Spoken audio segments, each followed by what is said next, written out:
Mom got high. Why can't I? Much more to these stories today on Rolanda.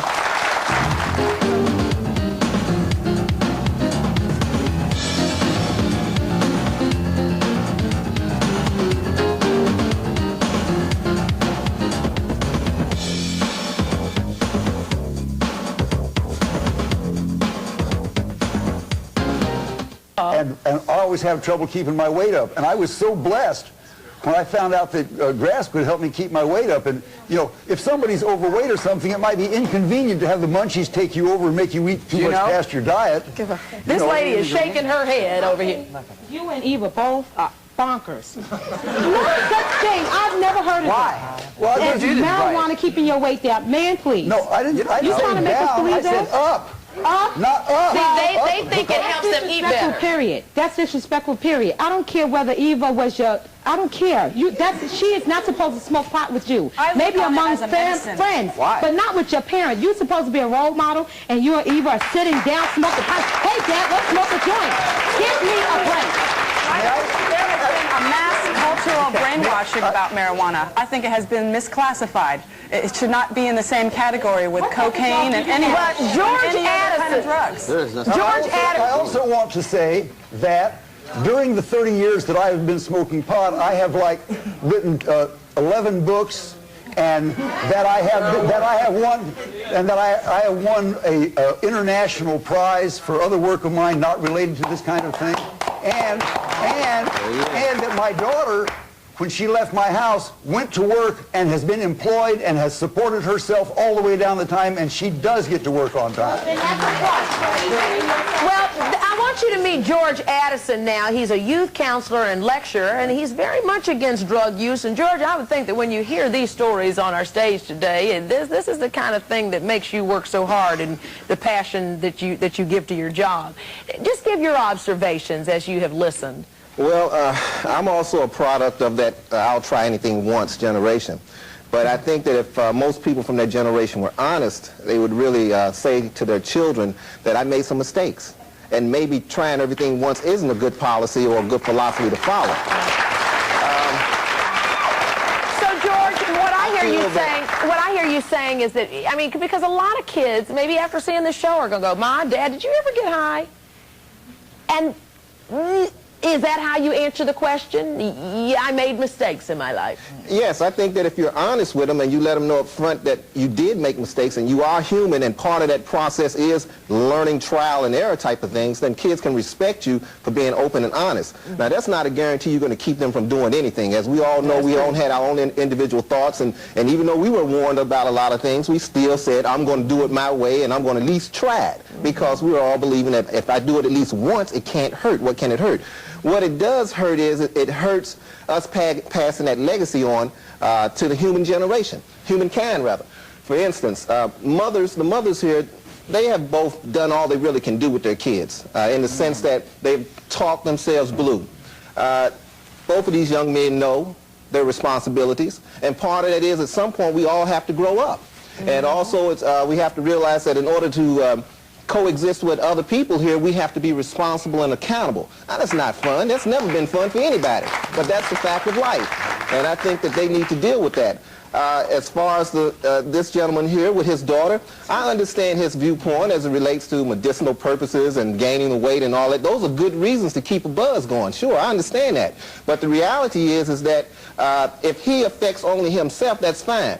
Now, at some point, what if his daughter drops off the wagon? Then as a taxpayer and a citizen, I've got to pick her habit up just to try to get her together. So those are some long-term issues, you know, but I think more immediately, all three of the kids need to basically accept their responsibilities for who they are, George, and do something. you know, sometimes, so often, probably more often than not, parents at home are sending out the wrong messages that are leading their kids to go out and try even pot. Let's talk about that, and also whether marijuana might lead to harder drugs, and does it damage your ability to learn? Well, let me ask you this.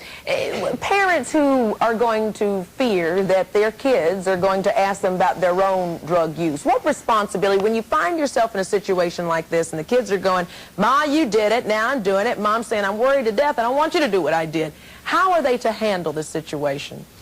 You take first crack.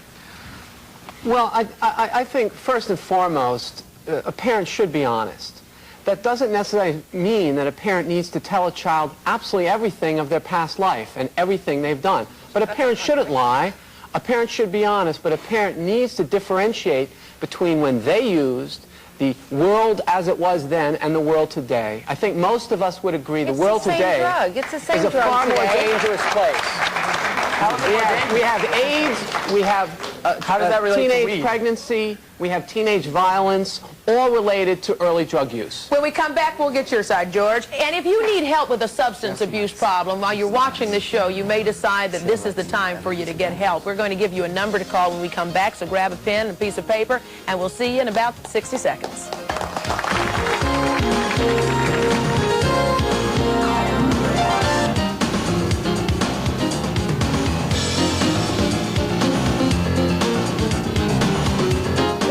Children will hear as the TV shuts off are her last comments and opinions, which sounds to me as a listener on the television said that she's advocating the drug. She's not offering a flip side because the majority of the children who are smoking this pot are abusing the substance as they are abusing alcohol or any other drug, and that's where the damage comes in. Well, I think you see that very clearly in Jeff, who has not quite figured out his future yet.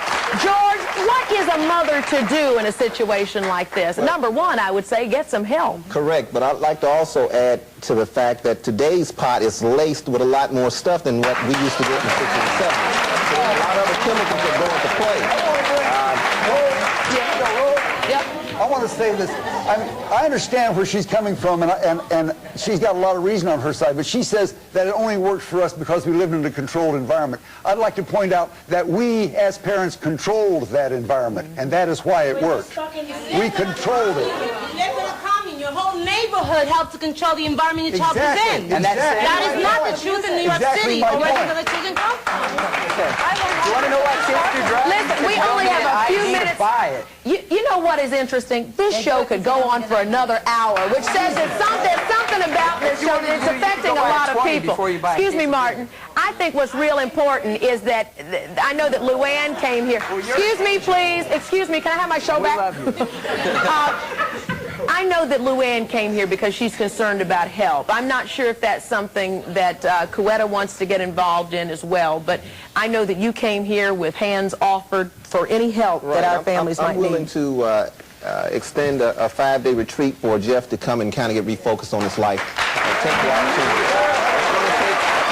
It's going to take commitment on his part to step up, but if he does that, I assure you we're going to give him all the support we can to get him started over. But he has to want that for himself as much as his mother does. She's done all she can do. He knows that he's abusing the drug. He needs to go ahead and step to the next level and say, I'm willing to at least look at the possibility of what a clean life might offer me versus what I've been experiencing. This is not fun for him, so he needs to experience. And the thing good, too, about a retreat, Jeff, is you get to meet a whole lot of other folks who are doing the same things that you're doing, including trying to redirect where they see their lives going.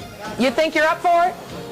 No, what is it? They're going to lock me up in a... They're not going to lock you up. It's a retreat. We're going it's a place to go and sit down and think and talk about things that are important to you. So what, I got to go to a place for 5 days?